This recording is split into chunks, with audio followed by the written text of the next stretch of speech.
Assalamualaikum warahmatullahi wabarakatuh.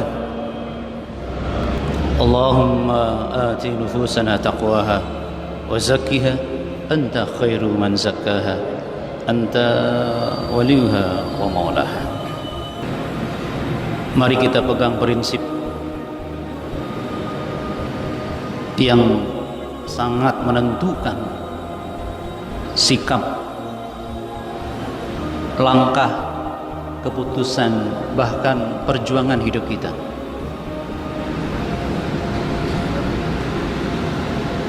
Yaitu prinsip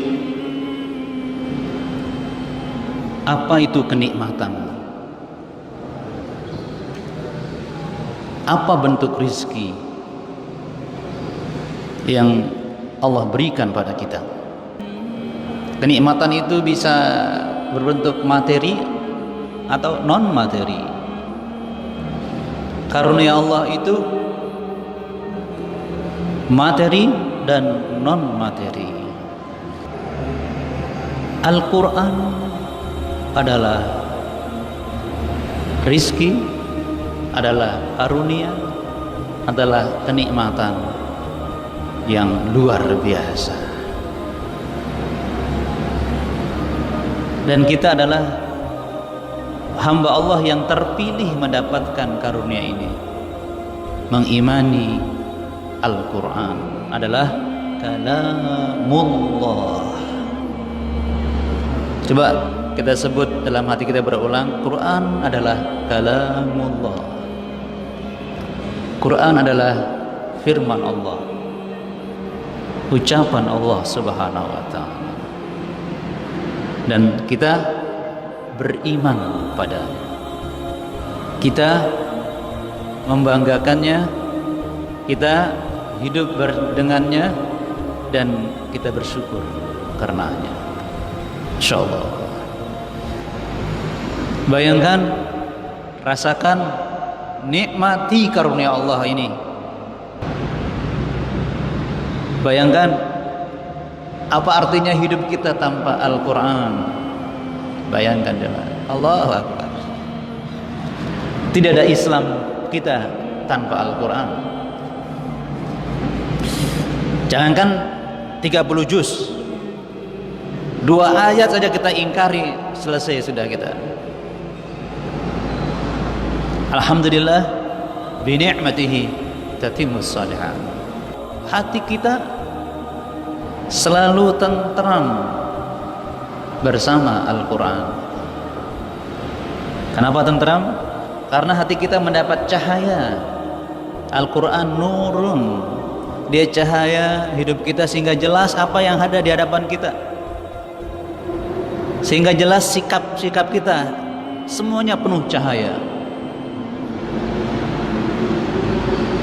Inilah prinsip yang harus kita pegang teguh-teguh.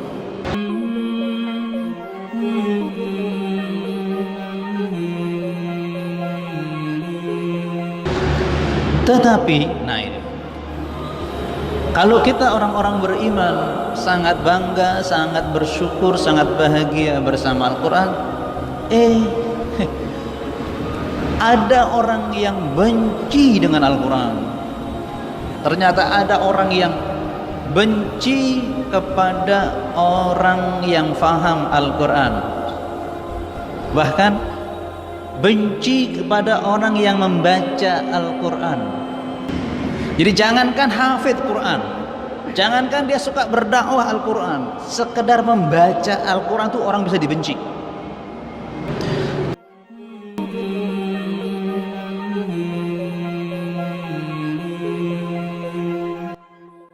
أعوذ بالله من الشيطان الرجيم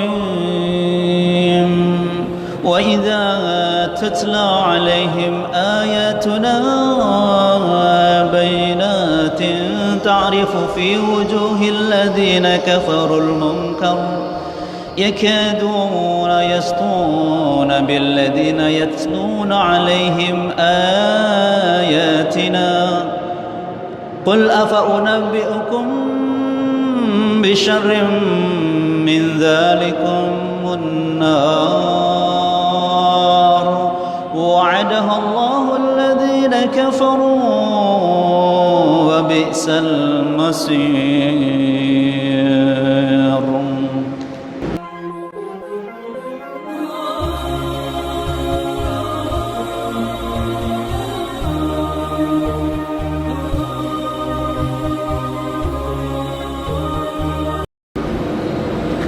Ada cinta, ada benci, ada suka, ada tidak suka. Bahkan boleh saya katakan, ketika Anda berdakwah Al-Quran, pasti ada yang benci dengan Anda. Walaupun dalam muatan dakwah itu Anda tidak menyinggung siapa-siapa. Saya ulang lagi, kita tidak menyinggung siapa-siapa, Anda dibenci. Sekedar baca Quran Anda dibenci. Ini ayatnya. Wa idza tutla alaihim ayatuna bayyinat. Jika dibacakan kepada mereka ayat-ayat kami yang terang.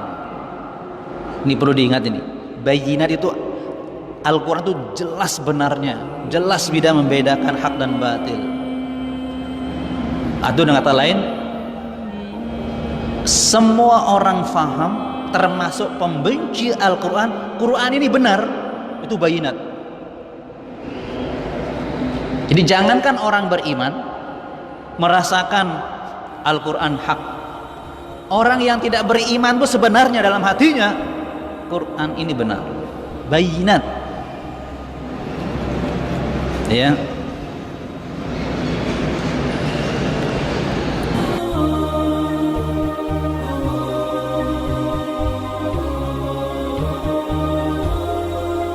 Nah, perhatikan baik-baik ketika ayat Al-Quran dikumandangkan, dibacakan, ta'rifu, Masya Allah, engkau akan melihat, engkau akan tahu, fi wujuh, pada wajah-wajah mereka, alladzina kafarul munkar,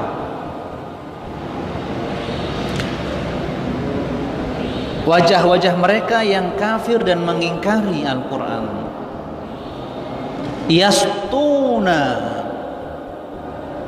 maaf, yakaduna, hampir-hampir mereka nggak sabar gitu.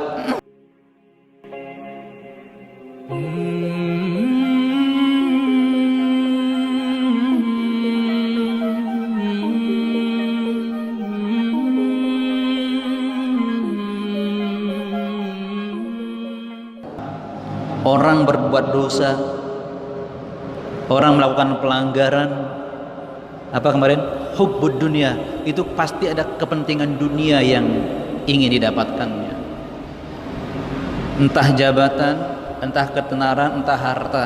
Itu kan rizki. Kasihan orang yang memilih rizki yang murahan, menjual imannya, menjual kecintaan kepada Al-Quran demi jabatankah, demi harta. Ini maksud saya, ini prinsip ini. Jangan tertipu oleh rezeki yang murah. Jadi mengorbankan yang mahal demi mendapatkan rezeki yang murah. Astagfirullahaladzim. Yang cerdas adalah mengorbankan yang murah untuk mempertahankan yang mahal. Itu yang benar.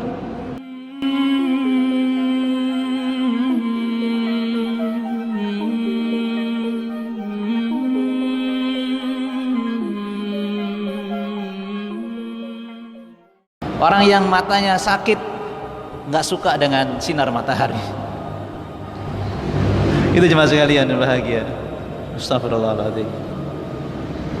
Padahal sinar matahari itu sangat bermanfaat. Bahaya sekali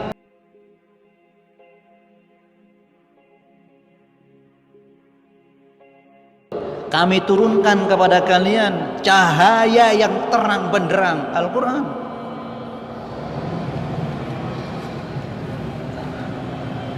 Makanya jika hati dan pikiran sakit, maka cahaya yang terang itu membuat hati pikiran bertambah sakit dan tidak kuat.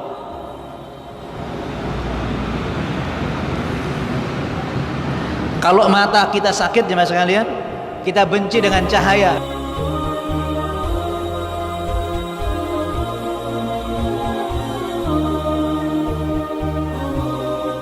Siapa yang tidak suka dengan Al-Quran? Orang yang hatinya sakit parah. Kalau Anda ingin tahu bagaimana kualitas iman Anda bisa cek ketika Al-Quran dibacakan pada kita. Bagaimana hati kita jemaah sekalian?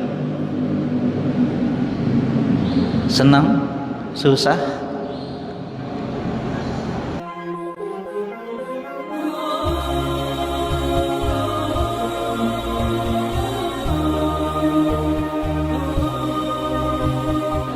Minta maaf, mari kita jaga hal yang paling minim dalam hubungan dengan Al-Quran, tilawah kita dengan Al-Quran, tilawah kita kepada Al-Quranul Karim.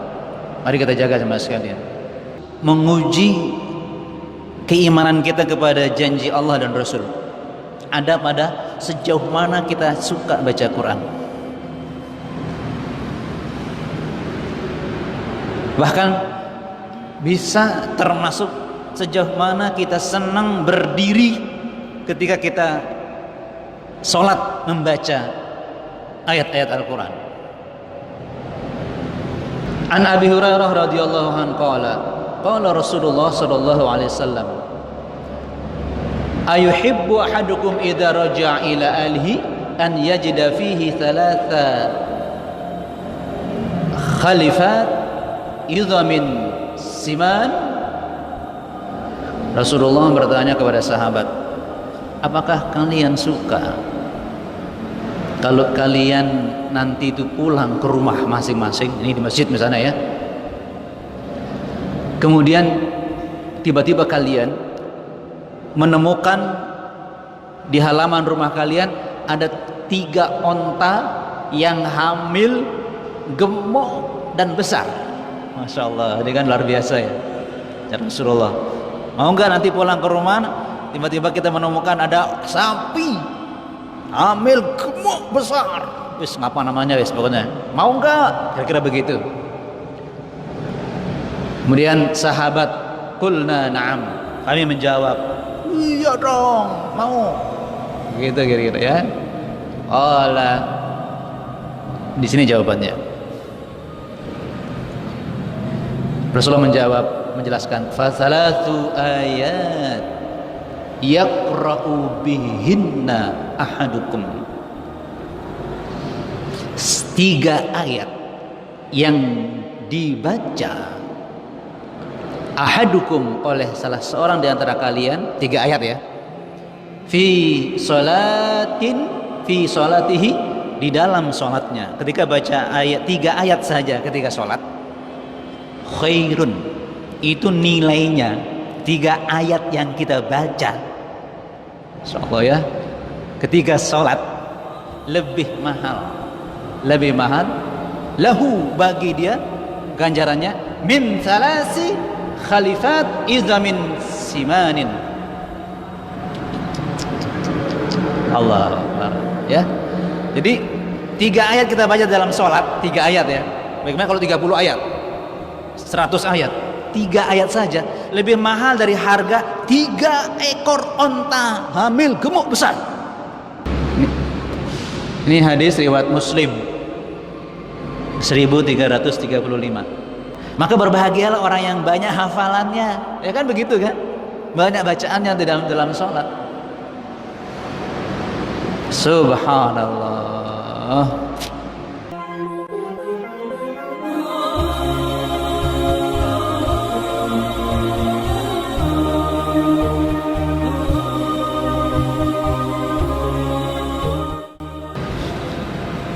Wahai para pembaca Al-Quran, para pencinta Al-Quran, penghafal Al-Quran, pembela Al-Quran, Jangan kaget kalau kita selalu mendengar, menemukan, melihat bahwa banyak usaha untuk memadamkan cahaya Al-Quran.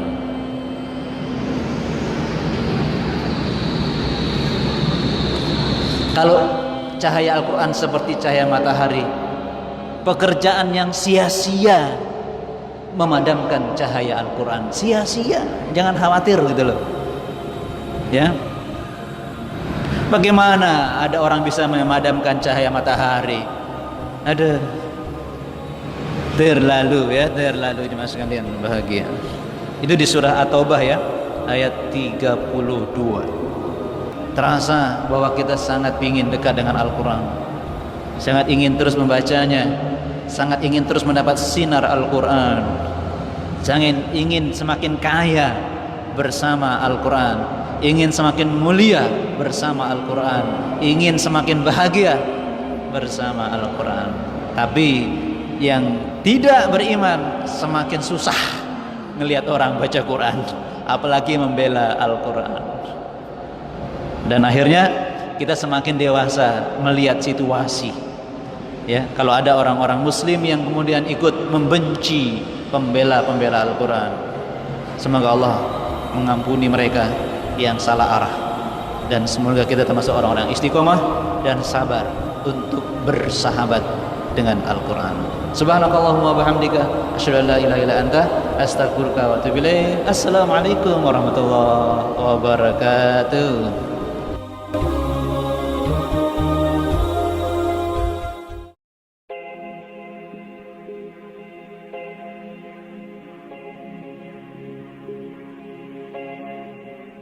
Mm-hmm.